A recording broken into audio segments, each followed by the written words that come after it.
नमस्कार साथियों, मैं शशि सिडाना स्वागत करता हूं आपका आपके अपने YouTube चैनल पर। साथियों, आज का जो मेरा वीडियो है वो है ईडीसी वोटर की 17 कै में एंट्री कैसे करें।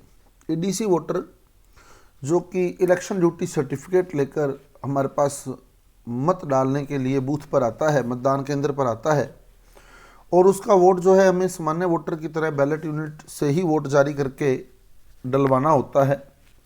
वीवीपैट में वो अपनी पर्ची देखता है, सब कुछ सामान्य वोटर की तरह चलता है। लेकिन मैंने पहले कई वीडियो डाले हैं जिसमें ईडीसी वोटर और एएसडी वोटर भी वहाँ एक ही वीडियो के अंदर मैंने अपलोड किया था। तो कई साथियों की क्वेरीज आ रही थी कि सर एक बार 17 कै रजिस्टर में उस ईडीसी वोटर की एंट्री कैसे करनी है वो थोड़ा और बता दें, उसमें थोड़ा डाउट है। तो वो मैं आपके बीच क्लियर करने वाला हूं कि 17 कै रजिस्टर में इस वोटर की एंट्री, ईडीसी वोटर की एंट्री कैसे करनी है। इससे पहले मैं कई वीडियो इलेक्शन से रिलेटेड डाल चुका हूं। यदि आपने वो अभी तक वीडियो नहीं देखे हैं तो वो उन वीडियो को डिस्क्रिप्शन बॉक्स में दिए गए लिंक के माध्यम से आप देख सकते हैं। हाल फिलहाल हम बात करने वाले हैं ईडीसी वोटर की एंट्री कैसे करें। ईडीसी वोटर क्या है? इलेक्शन ड्यूटी सर्टिफिकेट, मतदाता प्रमाण पत्र जो कि जिला निर्वाचन अधिकारी द्वारा जारी होता है। ये भी ध्यान रखें ओरिजिनल मोहर ही उस पर लगी हो, वही ईडीसी जो है आप लें, इलेक्शन ड्यूटी सर्टिफिकेट आप लें। यदि आपके पास कोई कर्मचारी उसकी फ़ोटोकॉपी लेकर आता है तो आप उस ईडीसी को मान्य न करें, ये थोड़ा विशेष ध्यान रखें, क्योंकि एक ईडीसी की फ़ोटोकॉपी तो कितनी भी हो सकती है ना, और वो कई बार वोट डाल सकता है उस फोटोकॉपी के माध्यम से, कितनी भी फ़ोटोकॉपी मर्जी करवा के आपके पास आ सकता है। तो आप ओरिजिनल ईडीसी ही लें, इस बात का विशेष ध्यान रखें। इसमें किसी प्रकार के आपको जो है वो मित्रतापूर्वक व्यवहार करने की आवश्यकता नहीं है। आप अपनी ड्यूटी पर हैं तो आप अपनी ड्यूटी जो है, ईडीसी वोटर जब आपके पास आता है तो उसका जो प्रमाण पत्र है वो उससे जमा कर लें ईडीसी, क्योंकि वो 4/4 लिफाफे में जाना है। ईडीसी 4/4 नंबर लिफाफे में ईडीसी जाएगा, तो ओरिजिनल मोहर उस पर लगी हो वो ईडीसी आप ले लें। अब बात कर रहा हूँ मैं 17 कै रजिस्टर की। 17 कै रजिस्टर में आपके पास 4 कॉलम होते हैं, जिसमें पहले आता है मतदाता रजिस्टर की क्रम संख्या। ये इस बार छपी हुई मिली है हमारे को, 1 2 3 4 5 6 7 8 1000 1200 1500 तक ये प्रिंटेड है ऑलरेडी।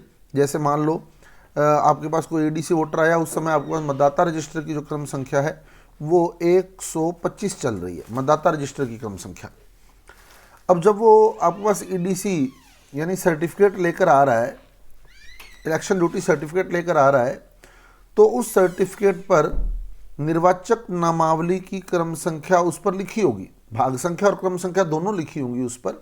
निर्वाचक नामावली की भाग संख्या और क्रम संख्या दोनों लिखी होंगी। जैसे 110/232 इस तरह से उस पर लिखा हुआ आएगा। आपने एक काम और करना है, आप ओब्लिक लगाकर उसके विधानसभा क्षेत्र का यहाँ जो संख्यांक है, उसका विधानसभा क्षेत्र का जो संख्या है वो भी यहाँ लिख दें। जैसे अगर उसकी विधानसभा क्षेत्र का कोड 2 है, 3 है, 4 है, वो भी यहाँ लिख दें, जो भी उसके विधानसभा क्षेत्र का कोड है।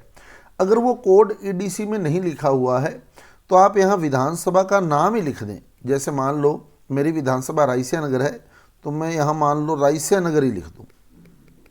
ये कोड तो उसके ईडीसी में लिखा हुआ होगा, ये वाला तो जो संख्यांक है वो उसके ईडीसी में लिखा हुआ होगा।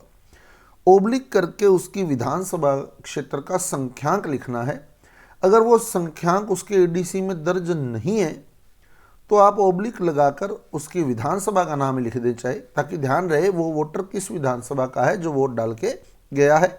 हस्ताक्षर और अंगूठे का निशान कॉमन सी बात है, कर्मचारी है तो यहाँ हस्ताक्षर कर देगा आपने, और टिप्पणी में आपने ईडीसी लिख देना है, टिप्पणी में ईडीसी लिख देना है।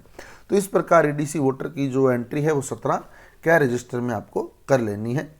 तो साथियों, उम्मीद करता हूँ आपको हमारा वीडियो जो है बेहतर लगा होगा। यदि आपको हमारा वीडियो बेहतर लगा है तो इस वीडियो को ज़्यादा से ज़्यादा शेयर करें, सभी साथियों तक पहुँचाएँ और हमारे चैनल को सब्सक्राइब कर दें। मिलते हैं बहुत जल्द अगले किसी उपयोगी वीडियो के साथ। धन्यवाद।